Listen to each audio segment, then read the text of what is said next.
Ratio of the longest to the shortest wavelength in the Brackett series of the hydrogen spectra is.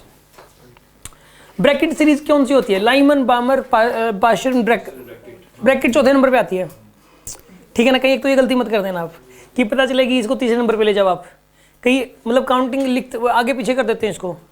और वो जो P fund series था वो सबसे last में है, पी फंड सीरीज सबसे लास्ट में है, लास्ट में होगा ना, ठीक है।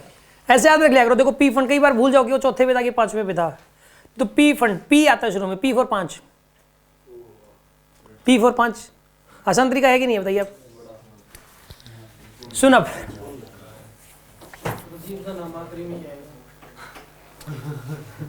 देखो ऐसे याद रख लो कि वो अजीब सी, उसकी प्रोनाउंसिएशन अजीब सी है, ठीक है, बोलते कुछ हो रहे हैं, उसका प्रोनाउंसिएशन कुछ हो रहा है। Ratio of the longest to the shortest wavelength Brackett series में, ब्रैकेट सीरीज में लैंडिंग ऑर्बिट होता है fourth, first second third fourth, first second third fourth, fifth चले सिक्स्थ है सेवंथ है, fifth sixth seventh, landing orbit fourth होना चाहिए इसमें ना, फोर्थ, यानी फिफ्थ से फोर्थ में जंपिंग, सिक्स से फोर्थ में, सेवन से फोर्थ में, एट से फोर्थ में, इन्फिनिटी से फोर्थ में जब जंपिंग होगी तो जो फोटोन्स बाहर आएंगे उन फोटोन्स को क्या कहेंगे? वो ब्रैकेट सीरीज के फोटोन्स होंगे, ठीक है ना। जो वेवलेंथ्स बाहर आएंगे उनको ब्रैकेट सीरीज की वेवलेंथ कहेंगे। तो सबसे ज्यादा एनर्जी कब निकलती है बताओ आप मुझे? फिफ्थ से फोर में या इन्फिनिटी से फोर में? इन्फिनिटी से फोर में होगी यार, एनर्जी की बात हो रही है। इन्फिनिटी से फोर में, एक तो फिफ्थ से फोर में इनके बीच का एनर्जी डिफरेंस है, एक इन्फिनिटी और फोर्थ के बीच का एनर्जी डिफरेंस है, तो वो ज्यादा है इन्फिनिटी और फोर्थ के बीच का। समझ आ रही है बात आपको? कोई डाउट है क्या? ये बात समझ आ रही है क्या? फिफ्थ से फोर्थ में जंपिंग हो रही है और एक इन्फिनिटी से फोर्थ में जंपिंग हो रही है, तो ज्यादा एनर्जी इन्फिनिटी से फोर में निकलेगी। ये बात समझ आ रही है आपको? ये बात कितनों को समझ में आ रही है? फिफ्थ से फोर में जंपिंग हो रही है, एक इन्फिनिटी से फोर्थ में जंपिंग हो रही है, ठीक है। हाँ भी तुम सोच में पड़ गए, सोच रहा था, बताओ बताओ क्या सोच रहे हो?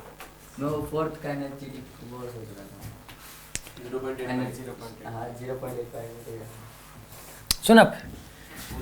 सुना फिफ्थ से फोर्थ में जंपिंग होगी तो फोटोन निकला मान लो इवन एनर्जी का, एक इन्फिनिटी से फोर्थ में जंपिंग हुई तो फोटोन निकला E2 एनर्जी का, वो ज्यादा एनर्जी का होगा। ज्यादा एनर्जी तो वेवलेंथ कम होगी, वो मिनिमम वेवलेंथ होगी एक्चुअल में, वो सबसे ज्यादा एनर्जी वही है ब्रैकेट सीरीज की। ब्रैकेट सीरीज की सबसे ज्यादा एनर्जी का फोटोन कब निकलता है? जब इन्फिनिटी से फोर्थ में जंपिंग होती है, सीधी सी बात है। और एनर्जी सबसे ज्यादा तो वेवलेंथ सबसे कम, और उसको सीरीज लिमिट भी बोलते हैं, मिनिमम वेवलेंथ को सीरीज लिमिट भी बोलते हैं, ठीक है ना। तो इसने क्या बोला कि शॉर्टेस्ट वेवलेंथ पूछी है, तो इन्फिनिटी से फोर्थ में जंपिंग करा दो बस। सीरीज लिमिट पूछिए इसने कितनी हो जाएगी, तो सीरीज लिमिट निकालने का फॉर्मूला क्या होता है? काम करो, लैम्डा ही पूछा ना, रेशियो पूछा था लॉन्गेस्ट और शॉर्टेस्ट का। तो इसमें तो करना क्या पड़ेगा कि दोनों की रिडबर्ग्स फॉर्मूला से वेवलेंथ निकालनी पड़ेगी।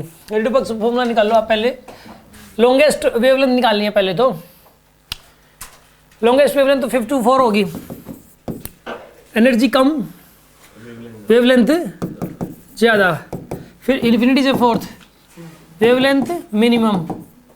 तो रिडबर्ग्स फॉर्मूला निकाल लगाओ, 1/λ = RZ²। जेड की वैल्यू यहाँ पे 1 हो जाएगी, हाइड्रोजन की बात हो रही है। ये लोअर ऑर्बिट, फिर ये हायर ऑर्बिट, सोल्व करो। 1/λ R, ठीक है, 1/16 माइनस में 1/25। अब इसको भी सोल्व करना पड़ेगा आपको। R 16 × 25 लिख लो एलसीएम में, तो यहाँ आएगा 25 - 16, तो यहाँ पे कितना आएगा 9/9R डिवाइडेड बाई में 16 × 25। ऐसे ही रख लो, ये मल्टीप्लाई मत करो क्योंकि रेशियो लेना बाद में, जब लास्ट में रेशियो लेना होता है ना तो ऐसे ही ना इनको मल्टीप्लाई नहीं करते क्योंकि उससे कैंसिल होना होता है कहीं ना कहीं। कोई डाउट लग रहा है क्या इसमें?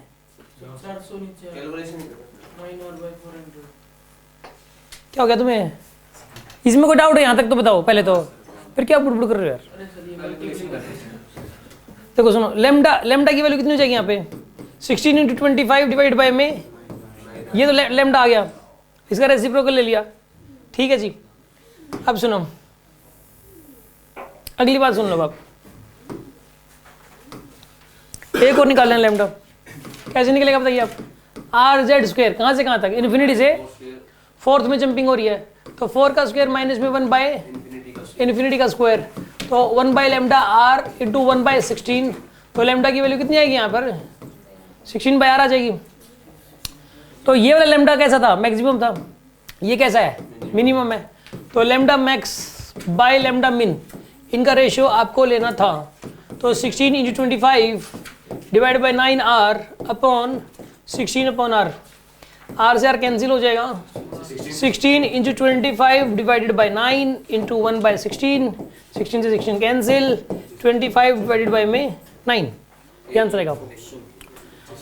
ये ऑप्शन करेक्ट है। देखो इसमें इतना टाइम तो लगेगा ही, इस क्वेश्चन को और जल्दी करने का तरीका नहीं है।